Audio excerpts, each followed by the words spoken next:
Hello,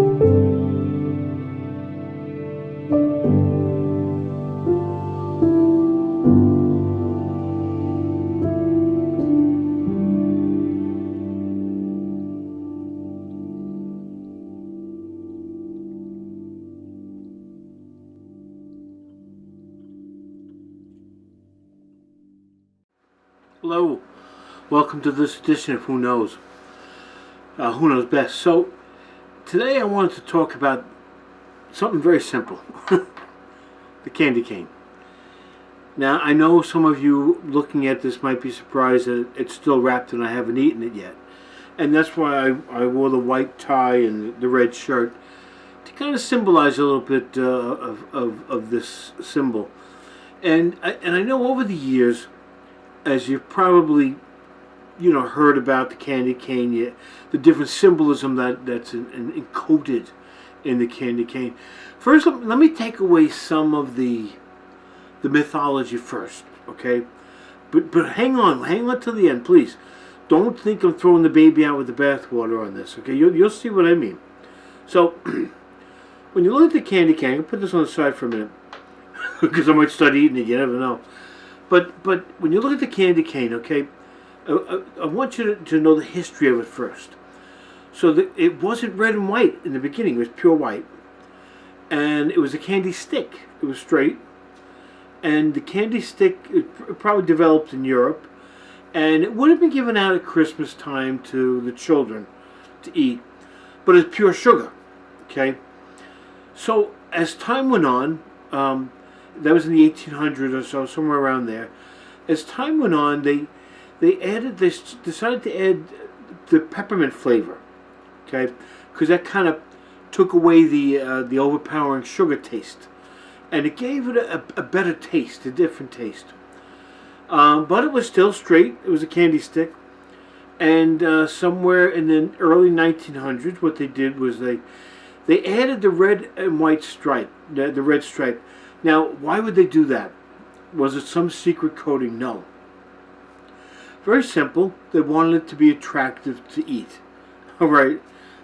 Just like any other candy, they wanted it to look different. The straight white stick didn't look appetizing. And then somewhere along the line, they wanted to put it in stockings. You remember, it was a Christmas thing. So because it was a candy for a child, and they would put it in the basket, in the stockings or whatever, but it would slide all the way down. So they found a way to put a hook on it. Okay, so that's it. That's the history of the candy cane. Now I say the history because when you look at it again, now when a Christian looks at the candy cane, there are a couple of things that I was brought up learning about this candy cane. I'll never forget, my 6th grade teacher came in and she started talking about it, and she really gave us a great understanding. She said, when you look at the candy cane, you ought to remember what Christmas is all about. I love that. And she gave us, when you look at the candy cane, there's a couple of things. First of all, when you look at it, it's like a shepherd's staff, and it's like that. And you are to remember who the first people were to greet Jesus in this world. The shepherds. Before the kings, before anyone else, the shepherds. The shepherds who were out in the fields, the normal, everyday working man type deal. They were the first ones to meet the Savior, to meet the baby Jesus, right? So every time you look at the candy cane and you look at it like this, so share that part of the story, And again, before I go on with the other thoughts about the Christian mythology, Christian story of the candy cane, I want you to know one thing that we Christians are good at. We Catholics are good at. We take something ordinary in this world and we turn it into something extraordinary. We take something so normal, like the birth of a child, and we can turn it into the greatest celebration on earth, Christmas Day, right? So the candy cane, just a sugar stick. But to the Christian, it brings us more in memory. Because the other thing our teacher taught us is when you turn it upside down, what letter is that? Put a J. Now, I don't know what you're seeing, so let me turn it both ways, okay? So, it's a J, and what does the J stand for but Jesus? Okay, so, again, it wasn't designed for that. It was designed to be hooked on a tree, on a tree branch, or designed to be hooked on a Christmas tree or on a stocking. It doesn't matter. When the Christian looks at it, they see J for Jesus. That's what the season is all about. That's what Christmas is all about. So you see the J for Jesus, you see the shepherd's staff. And I know some of you are saying, wait, there's more, and there is. The coloring. All right? Now, some of you know this part of the story. It's red and white. Now, remember what I just told you. They added the red because they wanted it to be appealing. That's all. Visually appealing. The Christian looks at it and says, what bled out of the side of Jesus when the soldier stuck his lance in? Blood and water. The red and the white of the candy cane symbolizes the blood and the water that flowed from the side of Jesus. Right? But also, there's something else. Again, accidentally was put into the candy cane. When you look at the candy cane, and you might be able to see it here. Let me see if my camera shows it. There are three. Look at the candy. You get your own candy canes. Okay. You'll see there are three stripes, little stripes in the middle.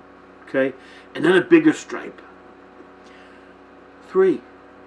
The Holy Trinity. Look at all the symbolism that's in here. And of course, the big line of red is the sacrifice that Jesus gave for us. The blood that he shed for us. Right?